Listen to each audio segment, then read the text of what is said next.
네, 반갑습니다. 학업성취도 연구본부의 이영태입니다. 저희가 연구하는 과정에서 고민했던 부분들을 이런 자리를 통해서 저희 연구를 발표하고 그리고 고민들을 나눌 수 있게 해서 저희 나름대로는 영광이고 감사의 말씀을 먼저 드리겠습니다. 저희 연구는 학습자 중심의 학습 환경 제공을 위한 메타버스 활용 교수학습 방안 연구 두 번째 2차년도 연구입니다. 소 주제는 메타버스 활용 교과별 수업 실행을 중심으로라고 되어 있어서 제목에서 아시다시피 교과별로 메타버스를 어떻게 활용했고 수업이 어떻게 활용했고 이러한 연구일 거다라고 하는 부분으로 제목을 통해서 거의 아실 거라고 생각이 됩니다. 저희 연구는 저를 포함해서 김광규 박상돈, 장경숙, 정현준, 홍원준 박사님이 같이 수행해 주셨습니다. 오늘 발표해 드릴 부분은 크게 네 가지인데요. 첫 번째는 연구의 시작, 연구의 필요성적인 부분입니다. 그래서 소주제로 다시 메타버스라고 하는 부분으로 제가 좀 말씀을 드리려고 하고요. 두 번째로는 이론적 배경, 왜 메타버스 활용 수업을 우리가 해야 되는가, 메타버스 활용 수업이 무엇인가, 이런 고민들을 이론적 탐색, 이론적 배경에서 좀 이야기해 볼까 합니다. 세 번째는 연구 결과입니다. 그래서 교과별 메타버스 활용 수업을 개발했고 그 개발된 프로그램들이 과연 효과가 있는지, 어떠한 방법으로 어떠한 문항으로 이 효과성을 측정했는지 이런 부분들을 말씀드리고자 합니다.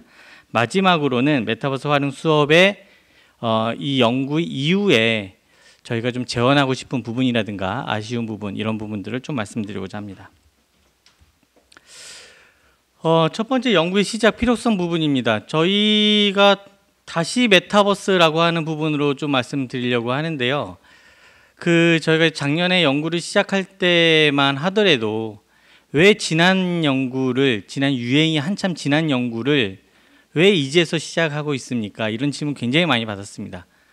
그래서 저희도 약간 늦은 감, 코로나19로 인해서 반짝했던 이런 메타버스 활용 수업들을 다시 이렇게 연구 주제로 삼고 2차년에 걸쳐서 효과성까지 본다는 부분에 대해서 연구진 나름대로의 타당성을 좀 가지고 있어야 된다라는 생각이 있었습니다. 그래서 1차년도에서는 지능정보기술이 사회에 영향을 많이 미치고 있어서 국내외 사례를 중심으로 연구의 필요성과 방향을 설정하였다면 2차년도 연구에서는 인공지능 기술이 빠르게 도입되고 있고 그 다음에 최근에 AI 디지털 교과서가 도입되는 시기가 다가옴에 따라서 이러한 메타버스 디지털 기술을 활용한 이러한 수업들이 어떻게 발전을 해 나가고 효과가 있는지에 대한 부분으로 좀 연구가 필요하다라고 하는 부분으로 다가왔습니다. 그래서 최근에 맞춤형 교육의 실현을 위한 디지털 기반 교육 혁신 방안이라고 하는 교육부의 보도 자료를 이용하면서 저희 연구도 같은 맥락에서 진행되었습니다. 보시면 세계 최초로 메타버스 관련돼 있는 지능법도 최근에 제정 시행되고 있고요. 그 다음에 기사 제목을 봐도 한풀 꺾인 메타버스, 인공지능과 만나 제2혁신 노린다. 그 다음에 메타버스 관련돼 있는 대학에서의 어떤 사업과 교사 연수 이런 부분들도 메타버스를 활용하고 있다라고 하는 게 현재의 상태입니다.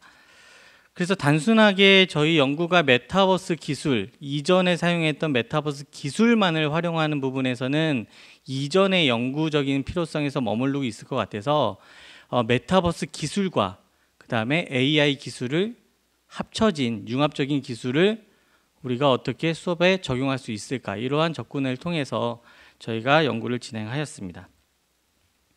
그래서 연구 내용을 보면 교과별이라고 되어 있는데 저희 연구진의 특성상 역사과, 영어과, 수학과, 미술과 그리고 심리정서 요 5개의 교과의 메타버스 활용 수업 프로그램을 개발하고 적용하였습니다.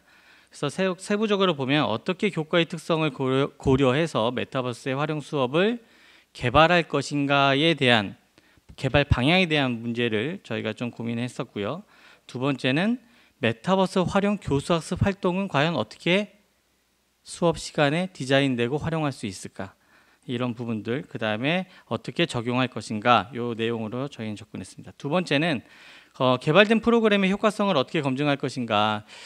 많은 선행 연구에서 그 메타버스 관련되어 있는 초중학교 연구를 보면 학습 활동에 대한 부분으로 메타버스의 효과성을 검증하는 연구가 대부분이었습니다. 근데 저희는 교과 전문가도 있고 학교 현장의 선생님들과 유기적인 관계를 통해서 교육 과정 안에서의 이런 학습 목표 달성도와 그 다음에 교육 과정 안에서의 요구하고 있는 교사학습 활동과의 연계성을 바탕으로 효과가 과연 있는지 없는지 이런 부분들을 한번 들여다봤습니다. 또한 저희 본부가 국가기초학력지원센터 소속에 있기 때문에 상중하 수준의 학생들, 특히 하수준의 학생들에게 이런 메타버스 활용 수업이 과연 효과가 있는 것인가 이런 부분들을 조금 더 집중적으로 봤습니다. 마지막으로 메타버스 활용 수업 실행 지원 방안에 대한 부분을 말씀드리도록 하겠습니다. 그래서 연구의 목적은 앞에서 연구 내용에서 말씀드렸다시피 초중학교 교과별 수업 프로그램을 개발하고 수업의 효과성을 검증한 후에 메타버스 활용 수업 실행 지원 방안을 제시하는 것을 목적으로 하고 있습니다. 왜 메타버스 활용 수업인가라고 하는 부분에 대해서 많은 선행 연구 하나하나 제가 말씀드리기보다는 모든 선행 연구 다 이런 식으로 얘기하고 있습니다. 가상과 현실의 융합, 그 다음에 몰입, 상호작용의 극대화를 할 수 있는 최상의 디지털 기기가 메타버스이다 라고 이야기를 하고 있고요. 이 밑에 있는 그림들은 저희가 이번에 실제 수업에서 적용한 실제 사례들입니다. 이 그림에서 보면 알 수 있듯이 이 메타버스 환경이라고 하는 것은 학습자 스스로가 움직여야 되고요. 선택을 해야 되고요. 자율적으로 자기가 학습 경로를 만들어 가야 되는 그런 특성을 가지고 있습니다. 그 두 번째 미술과에 대한 부분은 이 디자인이라고 하는 미술과의 특성상 교육 목표에서 원하고 있는 디자인의 어떤 표현과 감상과 이런 부분들이 가상현실에서 실제로 한번 경험해 보고 실패와 감동의 어떤 그런 메시지를 주고받는 상황 안에서 학습 경험이 미술과에서 요구하는 학습 경험이 상당히 극대화될 수 있다라고 하는 부분에서 가상이라고 하는 현실이라고 하는 그런 부분들을 융합시킨 부분입니다. 마지막에 세 번째 그림은 심리정서가 요즘에 굉장히 강조되고 있는데 초등학교 학생들이 과연 스트레스를 받았을 때 어떻게 풀까 이런 부분들을 고민을 하다가 이런 VR, AR의 그 메타버스 기술을 활용해서 학생들이 조금 더 신나고 재미있는 환경을 제공해 주면 어떨까 이를 통해서 학생들이 받고 있는 어떤 학업 스트레스를 좀 저해시킬 수 있는 방법이 없지 않을까 이런 부분에서 저희가 연구를 진행하였고 이 초점에 맞춰서 선행연구에서 요구하고 밝히고 있는 이러한 메타버스 활용 수업의 어떤 장점들에 대해서도 같은 맥락을 하고 있습니다. 다른 연구에서도 영구적인 부분의 선행 연구를 찾아보며 학습자 중심의 학습 환경을 제공하고 있다. 그다음에 맥락화된 학습 활동을 수행하고 있다. 이런 부분들이 메타버스 활용 수업의 어떤 특징적인 부분으로 다가오고 있습니다. 저희가 중요시하게 생각하는 부분입니다. 그래서 저희가 연구에서 메타버스 수업 프로그램, 메타버스 활용 수업 프로그램을 개발하는데 과연 어떠한 방향으로 가야 되느냐, 그냥 일반적으로 메타버스 활용 기술을 적용한 수업을 개발할 것이냐, 아니면 미래지향적이고 아니면 교육의 정책에 맞게 맞춤형이라고 하는 수업을 실현할 수 있는 방향으로 갈 것이냐, 요 컨셉으로 저희가 좀 논의를 많이 했었습니다. 그래서 저희가 가지고 있는 메타버스 활용 수업의 특징과 그 다음에 세 번째인 개인별 맞춤형 학습을 실현할 수 있는 교수학습 전략을 포함한 메타버스 활용 수업을 어떻게 개발해야 된다 이런 방향을 가지고 있었습니다. 그래서 몇 가지 소개해 드리면 저희가 1차년도에 메타버스 활용 수업의 유형하고 특징에 기반해서 모형이나 활동들을 조금 설계하고 제시한 적이 있습니다. 6개의 어떤 주요 유형을 이야기를 했었는데요. 이 1차년도에서 제시했던 이러한 내용들을 2차년도에서도 그대로 수업의 어떤 방향성에 대한 부분도 가져갈 수 있겠다라고 하는 부분으로 가져왔고요. 두 번째는 맞춤형 학습을 실현할 수 있는 교수학습 전략을 포함해야 된다라고 하는 부분입니다. 여기서 보면 아시다시피 그 학습 경로를 굉장히 다양화시켜 주는 그 메타버스 활용 전략들을 활용할 수 있어서 내용에 따라서 학생들이 선택을 하고 그 선택에 따른 학습 경로가 다음 학습을 진행하는 데에 다양한 학습 경로로 제공될 수 있다는 특징을 가지고 있습니다. 예를 들면 어떤 학생은 학습 내용상에 A에서 그냥 바로 B로 갈 수 있는 학생이 있고, 어떤 학생은 A에서 약간 어려움 겪고 있어서 A-라고 하는 부분을 다시 한번 문제를 통한 거나 아니면 상호작용을 통해서 이러한 부분들을 학습 경로를 스스로가 만들어 가야 되는 부분으로 전략을 가지고 있었습니다.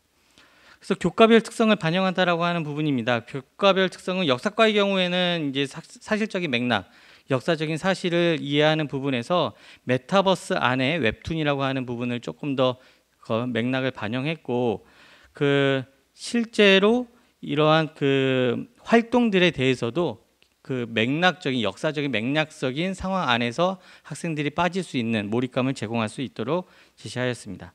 영어과의 경우에는 최근에 그 AI의 어떤 적용에 대한 부분들을 조금 논의가 많이 되고 있어서 메타버스와 AI를 어떻게 만나게 해주면 어떤 시너지가 있을까라고 하는 부분에서 그 학생들이 문제가 어려울 때, 못 풀 때 AI 팬더라고 하는 부분들을 적용하면서 갔었습니다. 수학과 같은 경우에는 메타버스 공간에서 수준별로 과제 협동학습 과제를 제시했고요. 미술과에서는 감상, 미술 디자인을 전시하고 감상하는 활동들을 중심으로 적용했습니다. 심리정서 부분에서는 VR을 통해서 몰입형 어떤 환경을 제공해서 스트레스를 해소할 수 있는 기회를 제공하였다라고 하는 부분입니다. 그래서 연구 결과를 말씀드리면 역사과의 경우는 이러한 메타버스 앱을 통해서 학생들이 그 문제를 찾아가고 그 학습 내용을 스스로가 찾아가면서 학습하는 그런 환경을 제공하면서 하나의 어떤 그 문제적인 힌트와 이런 부분들을 추가적인 자료를 제공함으로써 학생들의 경로와 수준별로 맞춰갔다라고 하는 부분으로 말씀드릴 수 있고요. 영어과의 경우에는 학생의 수준을 진단하고 수준에 따라서 AI 바오라고 하는 이 팬더를 통해서 학생들이 진행하는 그런 메타버스 활용 수업으로 꾸몄습니다. 수학과의 경우에는 진단을 통해서 학생들이 문제 자체가 수준별로 진행될 수 있도록 그렇게 수준별로 협동학습으로 진행됐고요. 미술과의 경우에는 체험과 표현, 감상이라고 하는 미술과의 주요한 목적에 따라서 메타버스 공간을 만들고 기획하는 단계부터 학생들의 작품을 전시하고 같이 감상하는 활동까지 메타버스 활용 수업에서 다루었습니다. 심리정서 프로그램은 가장 좀 어려움이 좀 있었는데요. 그 심리정서를 위해서 메타버스 그 VR 프로그램들을 우리가 자체적으로 개발할 수 있는 시간과 여력이 없었기 때문에 기존에 가지고 있던 명상 프로그램이나 아니면 학생들이 춤출 수 있는 활동할 수 있는 그런 프로그램들을 활용했고요. 활용해서 개발하였습니다. 효과성에 대한 부분입니다. 효과성은 메타버스 자체에 대한 수업 효과성과 그다음에 학습 목표를 메타버스 수업에서 학습 목표가 어느 정도 달성됐는지, 그다음에 교과별에서 교수학습 메타버스를 활용한 교수학습 활동들이 효과가 있었는지 이런 부분들이 효과성을 봤고요. 마지막으로 학습 목표에 달성한 상중하 학생들과 교수학습 활동 간의 효과성에 대한 부분도 봤습니다. 연구 결과에 대한 부분을 말씀드리면 뭐 교과별 어떤 그 효과성에 대한 통계치는 세부적인 그 추후에 발간되는 연구 보고서를 참고해 주시면 좋을 것 같고, 전체적으로 봤을 때는 메타버스 앞에 선행연구에서 제시했던 학습 효능감, 사회적 실제감, 학습 흥미 및 동기, 학습 몰입이라고 하는 부분들이 모든 교과에서 영어과를 제외한 모든 과목에서 유의한 수준으로 증가하고 효과가 있었다라고 하는 부분을 말씀드릴 수 있고요. 학습 목표 달성도도 미술과 4명과 역사과 1명의 학생을 제외하고는 학습 목표를 모두 다 달성하였다라고 볼 수 있습니다. 그 교수학습 메타버스를 활용한 교수학습 활동에 대해서는 대부분의 교수학습 활동이 4점 이상으로 효과가 있었다라고 응답하였고요.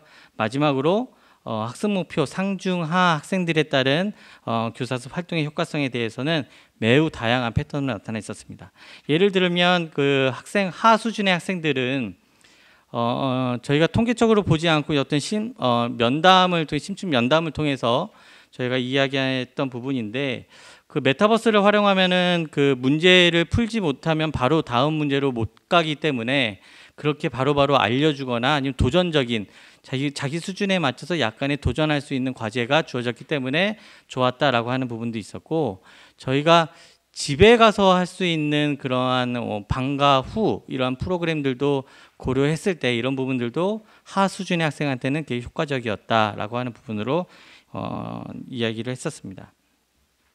실행 지원 방안은 말씀드리듯이 6가지가 있는데요. 첫 번째는 뭐 국가 차원의, 단위 차원의, 그다음에 교과 차원으로 나눠서 6가지 부분으로 이야기를 하고 있었습니다. 이 부분은 참고 자료를 보시면 이해되실 거라고 생각이 되고요.